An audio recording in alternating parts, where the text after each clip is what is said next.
So we've got Hannah Smikle back on the podcast this week, who we spoke with 61 episodes ago on the topic of how to boost a singer's confidence. Hannah, welcome back. How have you been? Oh, so good to be back, Alexa. So good to chat to you today. I'm well, thank you. How are you? Good, thank you. And we're back together again to talk about pop styles, your expertise, and particularly to the musical theatre performer. So, firstly, what are you currently noticing in your sessions that makes this a necessary topic to discuss?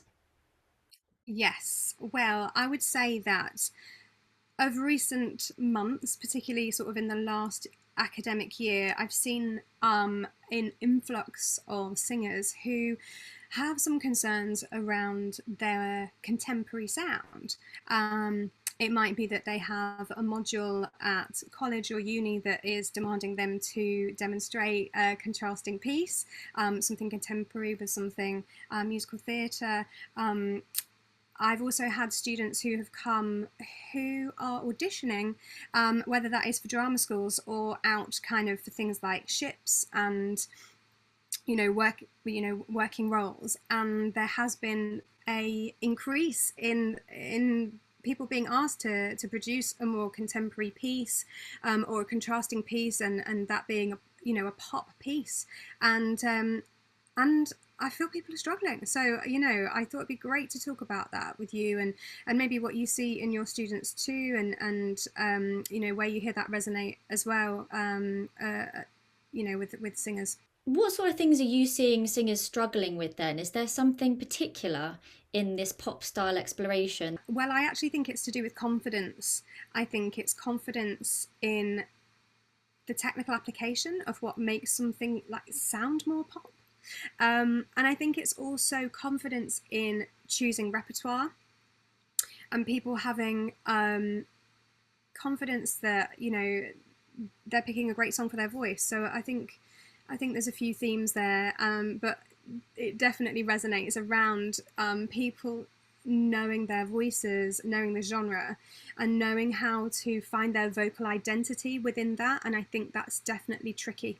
Particularly, I think, if you have had training in whether that's classical, whether that is musical theatre, or, you've had a particular leaning in your training, and then when you're being asked to do something more contemporary, it's okay, how do I then sing with this style? What makes this style? What are those sort of unique technical applications or ways in which that we can sound more contemporary? And I think that sense of vocal identity has been a challenge for some people that have had a more dominant training experience within other genres. Mm.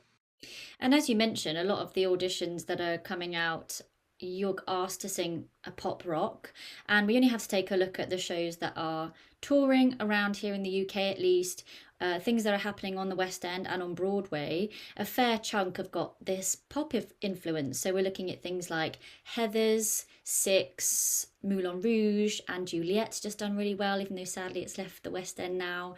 Hadestown, which is quite folky. You've got Bonnie and Clyde, Spongebob, which has got a lot of songs written by current artists. Hamilton, Mrs. Doubtfire, like the list is going on, and even the revival of Oklahoma, where that would be classed as a legit musical theatre piece usually, but it's been quite contemporized with things like fry on sets, and slurs that we wouldn't align with legit really. And we spoke with Dr. Matt Edwards recently for episode 89 of the podcast, and he was saying how, looking at audition breakdowns on Broadway, very, very few were asking for a golden age song. Mm. So it just goes to show how popular pop is becoming, and how we're going to need that in our toolbox. So is there still a place for legit, do you think? Well, I think it's still quite a staple, isn't it, for training, universities, colleges, academies. I think absolutely. Um, it's a really really good question. Interestingly enough, the other kind of vocal genre or technical application that I also see singers struggling with is the legit sound. And I think because there is such a, well, potentially because there's such a contemporary influence in some of the musicals that we're seeing now, or the ones that are quite popular, particularly with younger singers, we're maybe not hearing that much of that quality out, where it might have been popular at a time. Now there's definitely, like you say, that contemporary influence on our musicals, in our vocal. We're hearing quite a lot in our vocal environment, and that is influencing our singers. And so I think, aside from people feeling more confident with the pop style, I think also I do see some singers struggling with finding their legit sound too, because it's potentially just not as popular. Mm. Mm. There's that, we're kind of talking about versatility now, aren't we? In terms of, it would be great and very, what's the word? Can't think, the word's gone out of my head. Let me rephrase that. We're really talking about versatility, aren't we? Because if a musical theatre performer can graduate and know that they can go into something like 42nd Street or Carousel, but they could also, next contract, be in something like Six, they have got way more scope for their career and opportunities. So that is why we want to, as a musical theatre performer, explore all of that, even though some of them might not speak to our particular identity as a singer. Mm. Yeah, and that is really difficult, isn't it? We are asking singers to be a vocal chameleon, and that is a gold standard. However, I don't know that it's possible for vocalists to do all vocal styles and to do all vocal styles well. That expectation is a really high expectation.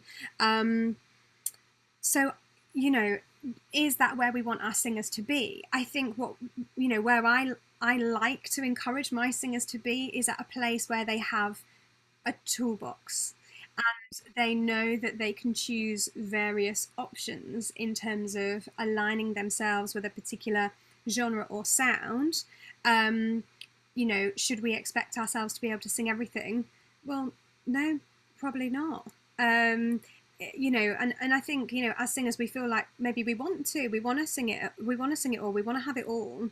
But I think we also need to be kind to ourselves, and understand, I guess, understanding our own USPs with our own voices, and where we can really amplify and make the most of those signature sounds. And you think about particular contemporary artists, for instance, Billie Eilish. I think she made a comment sort of that went viral about belting, and she said something like, why does everyone have to belt? I probably misquoted her there, so don't quote me on that, but it was a nod to that. And I just thought, yeah, good for you, because you've built your entire career out of singing with a breathy voice. Now, some people would say that's not right, maybe. Does it matter? She's writing the songs that she wants to sing in the way that she wants to sing them, and she's made a fantastic career and has a complete USP and a complete vocal identity with that particular sound. So would I want to change that? Well, no, probably not. In pop, we're almost afforded this flexibility that I feel like we're not necessarily afforded in other genres, where you can celebrate your own vocal identity and your own USP, and that can become your real selling point, your artistry. You can build around your own vocal tone, around your own nuances, and it be completely acceptable. You don't have to iron out your break, for instance, whereas I know that would be highly unacceptable in other genres. But you can use that as a stylistic tool and flip or yodel or have these moments, and the countless artists in contemporary music that do that. So yeah, I think it's an interesting one, isn't it? I think for a working singer and for somebody who wants a career with longevity that's quite diverse, I think as a singing teacher or a coach, helping your student to understand different technical approaches, and having this vast toolbox of being able to kind of identify vocally with different sounds. I think that's really important. Should a singer be able to demonstrate them all? I guess it depends on what that singer wants to do with their career. And you have given regular masterclasses for the Sing Space on pop vocals. So before we get into that toolbox and maybe a checklist of what we can do to pop things up a bit, what does it mean to actually sound pop, and how do we know if we're doing it right?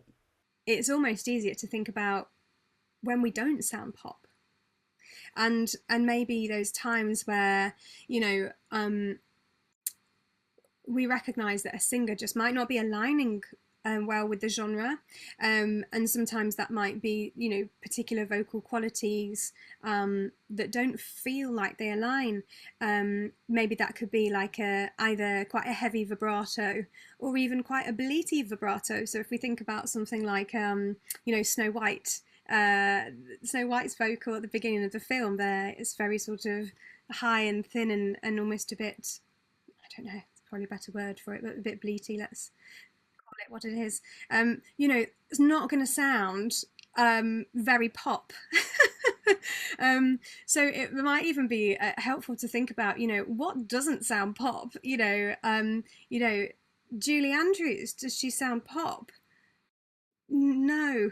I mean, I know these are sort of more of that like legit quality, but you can sing with that thinner voice and sound pop like Billie Eilish, but I wouldn't say that she's necessarily a legit soprano. I think she's just singing with a breathy voice and using really close mic technique, and it's kind of in this emotional place where she's using that as part of her delivery, and that's her stylistic identity. So I think within pop you can have people that use a breathy or thinner voice like a Billie Eilish kind of character, but then you've equally got people like your Lizzos and your Dua Lipa that use maybe more like a speech-like quality, and they may be more lean into like almost like rapping, and like you talked about Hamilton and the qualities there that you hear in that kind of musical.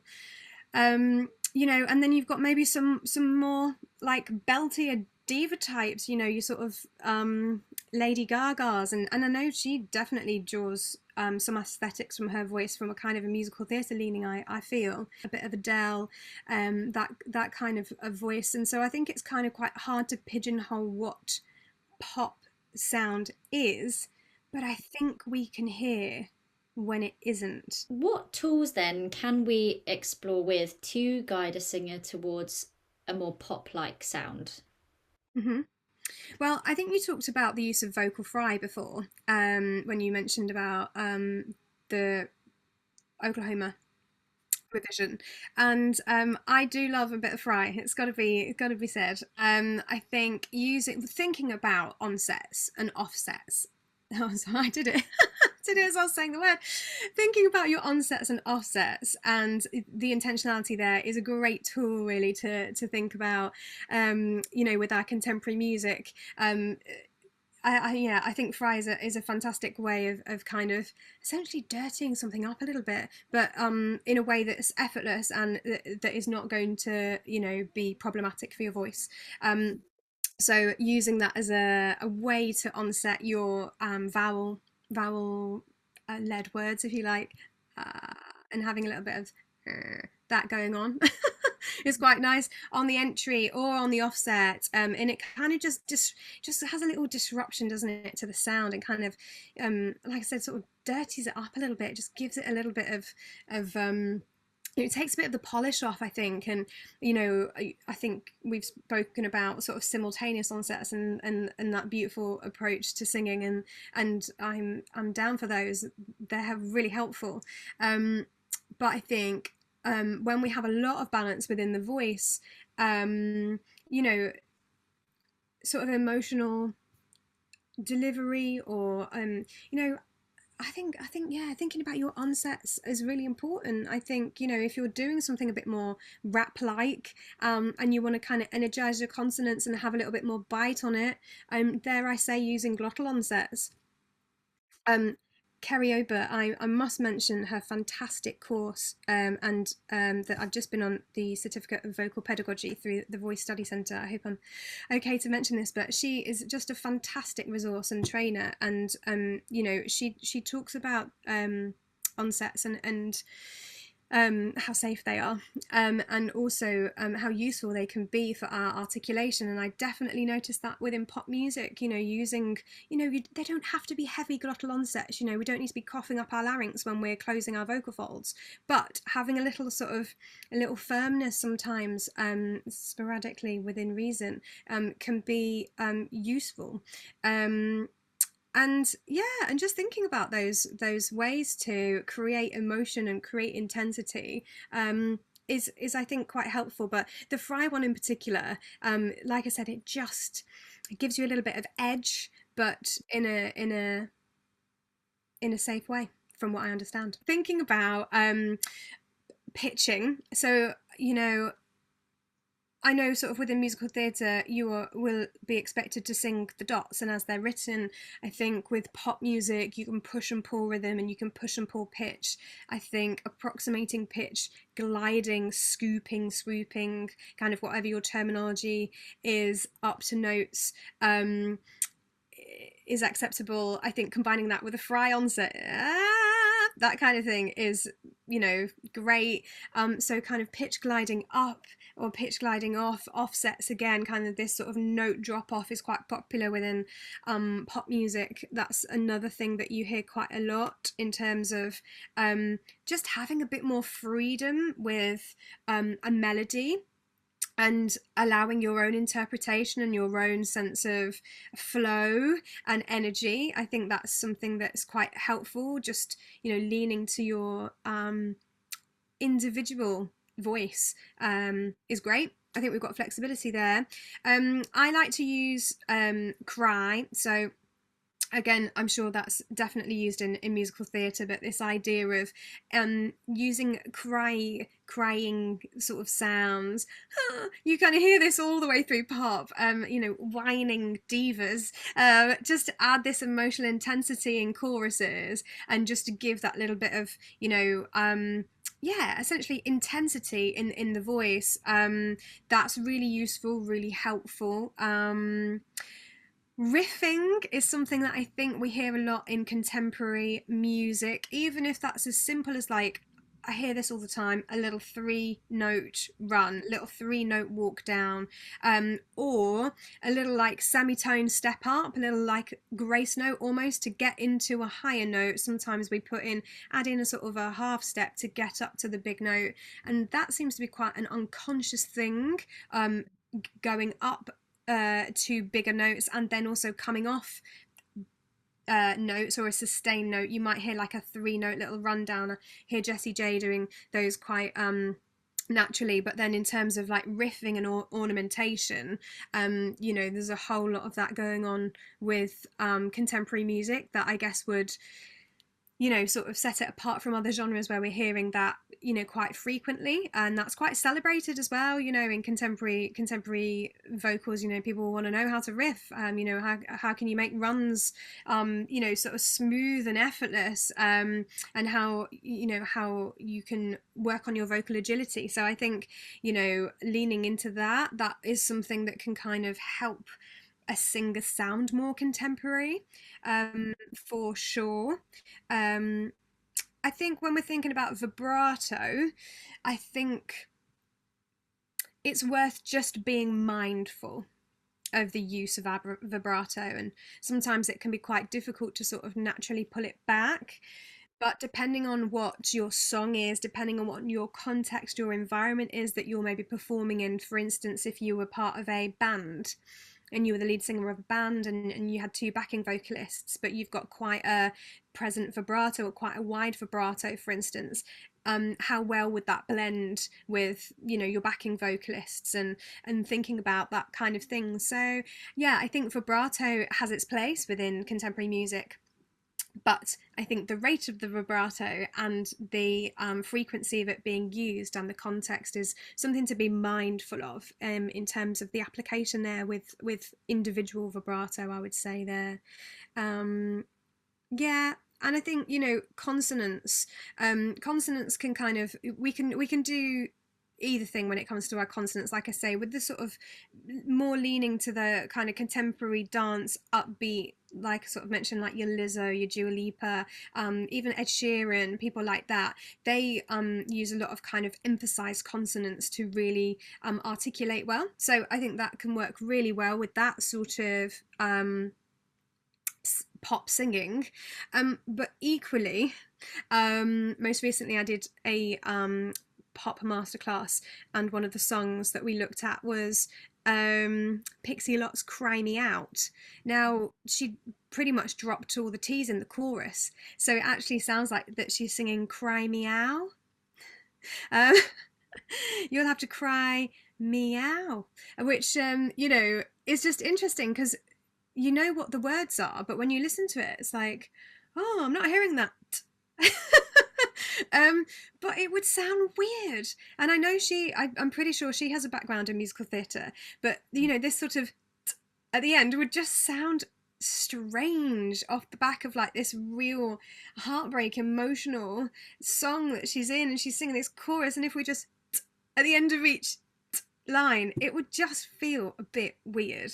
And so I think, depending on, these aren't hard and fast rules. It's looking at the context of the song, the style, the feel, the environment, and like I say, context is important. So with something like a song like that, I wouldn't say that she should emphasize her consonants, because it's going to feel too intense. But for that, she dropped her consonants, and actually it gave a more emotional delivery, and that was right for that song. So I think these aren't hard and fast rules by any means. It's just thinking about what the song is at hand and how best you can use these different tools to serve the outcome that you are after. If we think about some of the context again, we bring it back to context and think about, well, what is a pop singer's environment? Well, they're most likely going to be using a microphone every time. They might have in-ear monitors, and so their microphone technique might be quite close mic'd. Do they need to kick their K's and emphasize those T's and S's? Well, no, because that's probably going to be slightly more problematic with the microphone actually. So again, it's thinking about context and where is this performer going to perform. Okay, so if it's an audition, for instance, and they're not going to be mic'd, okay, that's something to consider. However, I think it's about thinking about the genre and the feel. And something that I come back to quite a lot is authenticity, and the authenticity of the delivery. And so I think there is a little bit more flexibility with things like articulation, although I don't know, people might disagree with me, but I think I would prefer to hear a singer that was giving me 100% authenticity and 70% articulation. I think in this genre, it's about, I don't know, it's sort of being believable is important, but not in an acting way, if that makes sense. Is seeing an authenticity, a vulnerability in a performance, in a resonance with what that singer is saying and what they're meaning, what they're showing. And I think that can be really, really important with pop, particularly your ballads and your your more emotional deliveries, and R&B and soul, gospel, folk music, country music, lots of love songs and kind of ballad type repertoire. When I go to a gig, I want to feel something. I want to listen to that songwriter, and I want to be moved.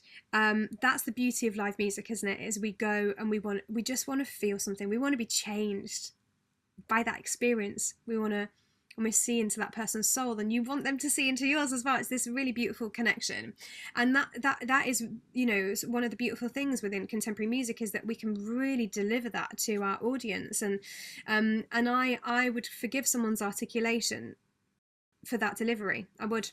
Out of the tools that you mentioned, the fries, the riffs, the kind of swoops and slurs, is there any one in particular that you find singers struggle with the most? Mm, all of them. Oh, well, yeah, kind of. I think it depends on their background, but I think if you've had a particular experience of training where maybe you've been using sheet music, or you've had this experience where it's really important to adhere to the rules, essentially. We're reading the dots, we're singing the dots, the rhythm and the pitch is what's on the page. Moving away from that slightly, you know yes, we have to sing in time and in tune in contemporary vocals, yes we do, but there is a slight flexibility with interpretation, with delivery, with even we can change keys. Yeah, like we change. I mean, I change keys all the time. My larynx is not Beyonce's larynx, so I don't want to sing "Love on Top" like that. Thanks. Um, the idea that our larynxes are able to kind of just be some sort of template that just can fit on everybody else's is bonkers. And from my advocation of vocal health, we have to think about that as a performer, and I know that's not right for every genre. So again, what we're afforded within kind of contemporary music is that we can have some more flexibility, and I think that's really helpful. But also I think it's a real shift for people. It can be a real mindset shift and say, right, okay, well, oh, well, I can change the key to optimize my voice here. Yes. Oh, I can sort of approximate the rhythm a little bit and push and pull that. Yes. And actually by doing these things, they make the song more individual. And I think if you are going to do work in terms of things like cruise ships, or maybe things like function band work, or performing, on an entertainment agency or something like that, I think by retaining a little bit of you in there, rather than doing your best impression of a particular singer, and demonstrating like their voice, I think if you can retain a little bit of you, and you're owning that song, that cover, that artist's song, you are delivering your sense of artistry, and you're holding on to your vocal identity within that framework of the song. And I think that's a really brilliant thing.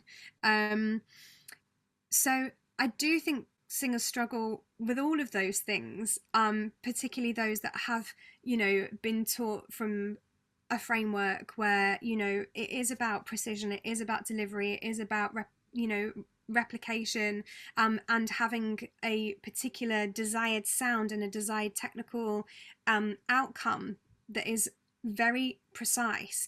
And there is absolutely a place for that, and we need that 100%. I just see singers struggling who have adopted that mindset, and then I say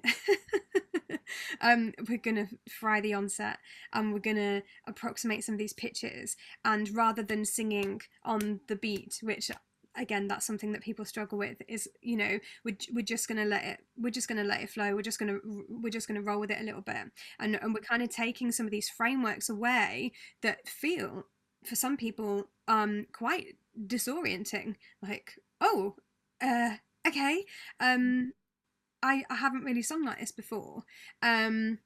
And so that can be interesting for singers to explore that, and to think about, okay, how does my voice, with all of this training and precision and this excellent vocal technique, how do I use this and put it into this framework? And this is all really relevant stuff because, as you mentioned about the cruise ship contracts, I remember when I did mine, we were taught the music, but luckily we were allowed to do our own thing within that. We weren't boxed in, which was really great, for us.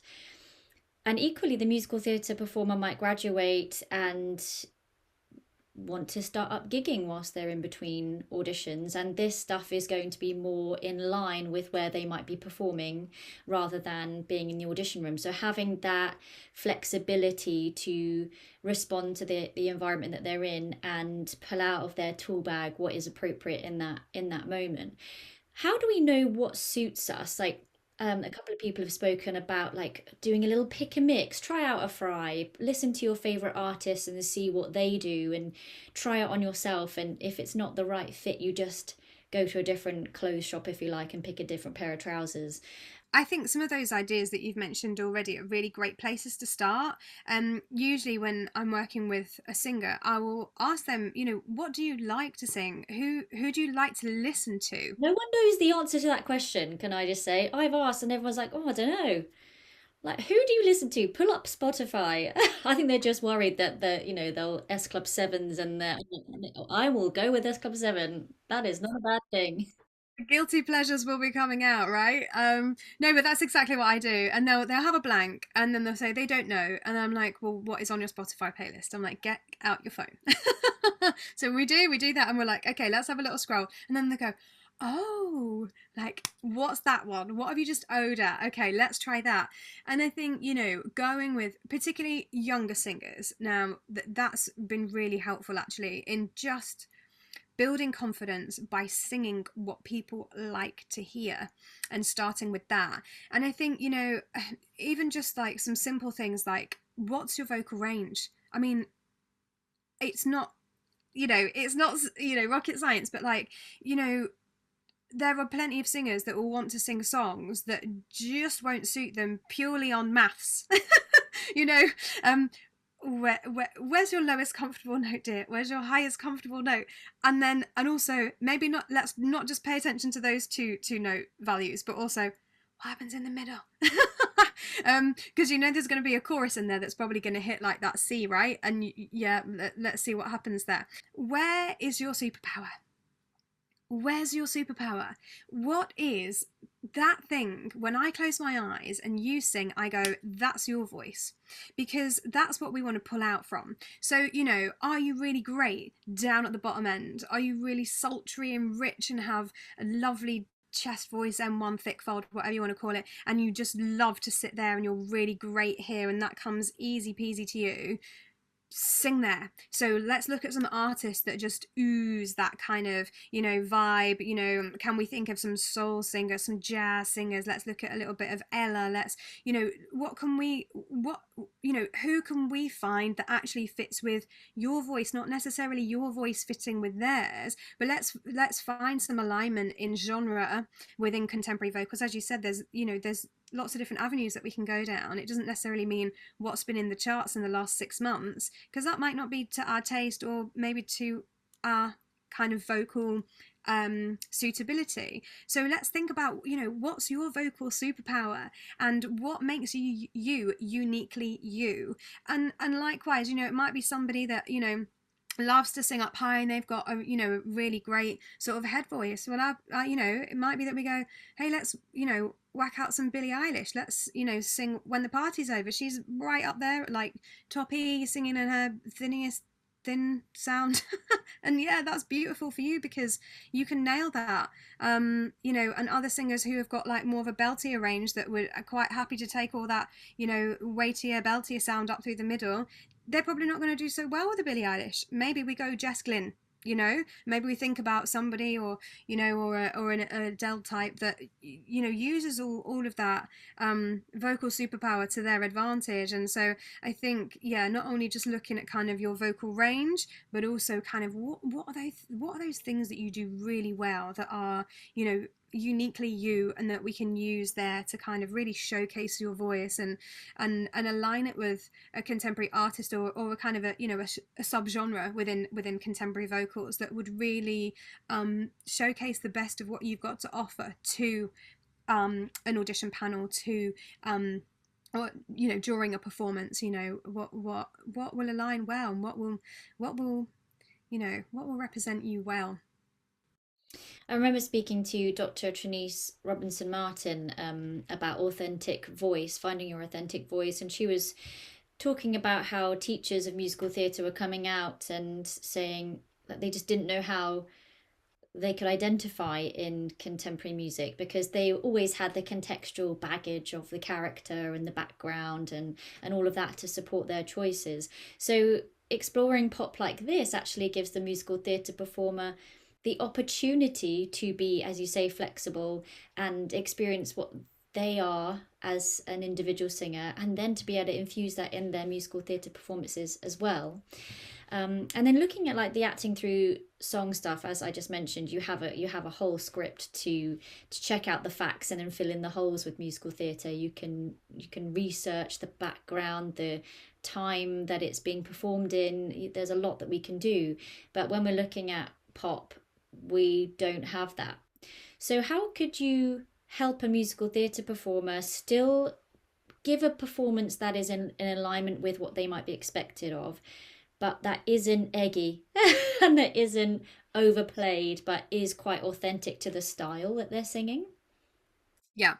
Yeah, and I think you could look at it in a couple of different ways. You can look at it in terms of being authentic to the style, so to the style of music, the style of singing. So does it feel like it aligns with what you can hear the original singer demonstrating? So that's, I guess, one way of thinking about authenticity, and whether it feels like it aligns with that genre, that delivery. But I think in terms of being authentic in your performance, I think it's about that performer having a synergy with the song, and quite often that's through the lyric. And so I'll talk with singers about songs that they've chosen. I'll say, where do you resonate with this lyric? What can you hang your hat on here? Now, sometimes I will say, and I'll put this disclaimer out there, that's not always appropriate. Sometimes, if it's maybe like quite an emotional song or a personal song or something like that, or particularly if a songwriter has written it, sometimes that can be too intense and actually maybe be distracting or take the performer into a place that actually feels unhelpful. So with that, I will sort of say, be mindful, I guess talking to the singing teachers here, being mindful about when you're exploring kind of meaning and resonance lyrically with singers, be mindful of where that might be for that performer. And particularly, I guess, if it's a songwriter and they're singing their own personal story, sometimes it's, and I've done that before. I've written and recorded quite a few songs over my career, and sometimes it can be a lot to actually be vulnerable, bring vulnerability. There's a real balance between vulnerability and authenticity, and I think, yes, we want to communicate. We're there to communicate. We're there to give a delivery that feels like we're connecting, and it's a beautiful exchange between you and your audience. But at the same time, we want to keep our performers safe. There's an element of where we want just that thin veiling, I think, sometimes, that can be helpful, that just protects us as a performer, where we don't go in so deep with the authenticity that we go to a place that feels, quite exposed. So I think there's a balancing act there to have with authenticity. And I think as singing teachers, it's about being mindful about that for that particular performer. But if we're singing, It's About Damn Time, by Lizzo, which I have done recently at a gig, there was no real fear of me kind of being so vulnerable that it was going to take me to a dark place. But I will say, with a song like that, the authenticity in that, it still applies. I loved singing that because it was so much fun. I loved it. And, there's just a real energy, I think. And like I say, about having a synergy, a singer having a synergy with a song, it doesn't necessarily mean that it means that you go into this really like intense space of vulnerability and that it's like, oh, I'm bearing my soul here. There's elements where you can deliver a resonant performance with a lyric, but like I say, it doesn't have to mean that it's a dark thing or an overwhelming thing or an intensely emotional thing, particularly with an upbeat song like that, where it's actually about fun, it's about feeling good, it's about singing out into the room that you're here for a great time and that everyone's going to have a great time tonight. You can really bring an energy and a synergy into the room and still deliver an authentic performance, but without going the whole sort of method acting Wow, we've gone to an intense space, but I do think finding a resonance with the lyric is helpful. And if that is unhelpful for a performer, then thinking about, how they might sing that lyric to a friend. So removing maybe, yourself solely from that lyric, So if you take something like Adele's "Go," "Easy on Me." So if you think "Go easy on me," um, you know, I was still a child. I didn't get the chance to feel the world around me. What does that mean? What does that mean for you? And if it actually feels too much to sort of sing truthfully and honestly and authentically, "Go easy on me," like if that feels like it's too much, maybe you've been through a breakup, or maybe think about how much what it would sound like if that you were singing that to your best friend. If your best friend was in that situation, um, and you wanted to almost sing them some advice. So you're kind of removing yourself from that completely vulnerable situation, and you're kind of maybe singing to another person, and sort of having this conversational dialogue with someone, or just shifting the focus from a completely internal resonance to sort of a one step removed. I'm going to still sing this authentically with sort of truth and resonance, but just a step removed from that. And I think that can be helpful because it makes it personal. Mm. It has an element of it being real, or an element of lived experience. And I think sometimes when we are singers who sing covers quite frequently, it can get quite autonomic or robotic, where you're just singing the same. I mean, I don't know how many times I've sang Valerie in my life. It must be into the thousands, and I'm not even joking. And like, you can get to the point where you're just like, well, sometimes, oh my god, this song again, yay. And you really have to find something to hang your hat on to give a performance that feels good, it feels fresh, it's like the first time. And like you say, I think with theatre, sometimes you've always got that character to pull back on, to draw from, the context, the script, you've kind of got a whole bedding behind you of why that song might mean something in that moment.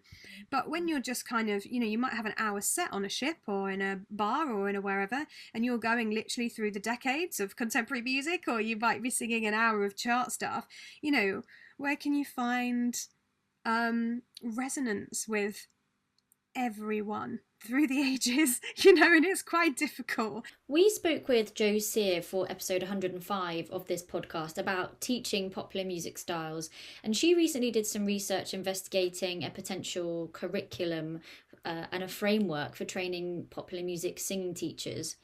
And in that research, the feedback she collected was that whilst teaching stylistic devices is useful, like the fry on sets and things that we spoke about earlier, there was some concern that this could become too nuts and bolts and maybe dilute this individuality.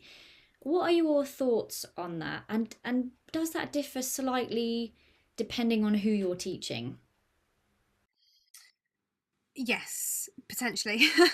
I think a framework can be helpful, particularly for people that have maybe no sort of exposure well, I mean, not no exposure to contemporary music, but you know what I mean, like having very little repertoire awareness to draw from, or very little kind of awareness of the technical differences and applications of contemporary vocals to other genres like classical musical theatre, other genres, even other subgenres within contemporary music, to be fair. So I do think it's helpful maybe to have a framework, but I also agree that for some people, if they're thinking, gosh, I must remember a fry on set, and I must remember a scoop, and I have to, glide my offsets, and I need to think about riffing, 3-note runs, and I need to do, it gets a little bit overwhelming, doesn't it? And then we start to do things not very well, and then we pull away from that authentic performance because we're too busy thinking about the checklist. So I think, adding just some color of these techniques, thinking about the theme. What is the overall feel? What's the overall sound? What do you expect to hear? And if that's a difficult question to answer, go back to thinking about the beginning where we sort of talked about, well, what do we hear that's not that's not pop? You know, what can you definitively say that doesn't feel very pop? You know, so, you know, thinking about, okay, well, if you can demonstrate in an audition that you can nod to a contemporary sound because you've thrown in a couple of fry-on sets and you've just had a little bit more flexibility with the rhythmic feel and the melodic feel, so there is maybe a little gliding work and it's less sort of precise, well, then that's going to feel more contemporary. And I don't think it means that you have to hit everything on a checklist, but I think if you're able to demonstrate that you have an awareness of what this sound is and that you can deliver some of these attributes, then I think that's a great place to start. And also remembering to give this idea of an authentic delivery. And I think those two things together will work really, really well in starting to find your contemporary voice. So just to round off then, if there was one piece of advice that you could give somebody like a musical theatre performer or somebody who hadn't even really sung pop before, what would that be to start exploring this genre type? Good question. I think for me, awareness is key. And I think a singer knowing themselves and knowing their voice is a great place to start. Because if you're aware of all the things that you do really, really well, and like I said, I like to talk to my singers about their vocal superpower or their artistic superpower or the thing that really sets them apart. What do you do well? The best. What's your best? Then we can start to think about, okay, well, how can we use that in your performances, or how can we use that in an audition room? How can we showcase that? And then when we're thinking about that within sort of contemporary vocals, we can then think about what repertoire might give them an opportunity to demonstrate that within some of these technical applications. Because I do think that contemporary music gives us the opportunity to showcase our unique sound, and there's flexibility for all shapes, sizes, voices, larynxes, you know, all colors, all timbres, all thick, thin, breathy, belty. It's all of the things, and that's a beautiful thing. And I think for a singer to have freedom to explore that is really, really amazing, and really important for a singer to give themselves the freedom to explore that, because that can be really quite an empowering journey, just to start to explore their voice through a different genre that maybe they are not used to exploring, but really getting to know their voice really well through it, I think is quite exciting for singers. So I would really encourage singers to start to generate a really great awareness of what goes right for you and where can you use that and use that well. And then equally, where are those areas in your voice or your technique, your pedagogy, your toolbox that you feel like actually you could use a little bit of support with? So, can you get into a fry? Really easy one. If that's something that we're hearing a lot at the moment, can you switch that on demand? If you can't, get some help with it.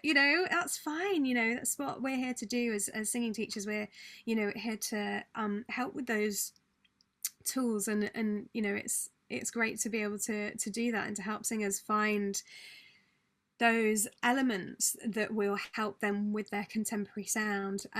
So yeah, that's kind of what I would say there, is just, having your own sense of vocal awareness is really important, and then thinking about how to maximize that.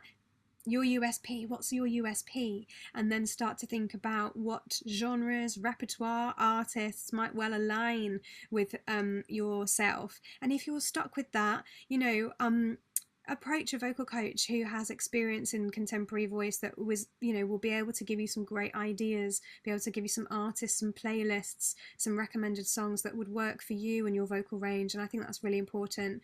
And also, you can change the keys. That's my that's my best piece of advice with contemporary vocals. Change your key. Amazing. Hannah, where can people find out more about you and get in touch? Yep, so at Vocal Performance Coaching is my Instagram and Facebook handle, and vocalperformancecoaching.com is my website. And yeah, please do reach out, get in touch. I've got a few reels actually on my Instagram, very short little reels that talk about pop vocal tips. So all of the things that we've talked about today, you fry, you cry, your riffs and things like that, I've broken those down, those little tips, into very short reels for people to watch and learn from. And it's something that I'm really passionate about. So really happy to support vocalists in this area. Amazing. Thank you, Hannah. It's always a pleasure to chat with you, and thank you for keeping me company today. Amazing. Thank you so much.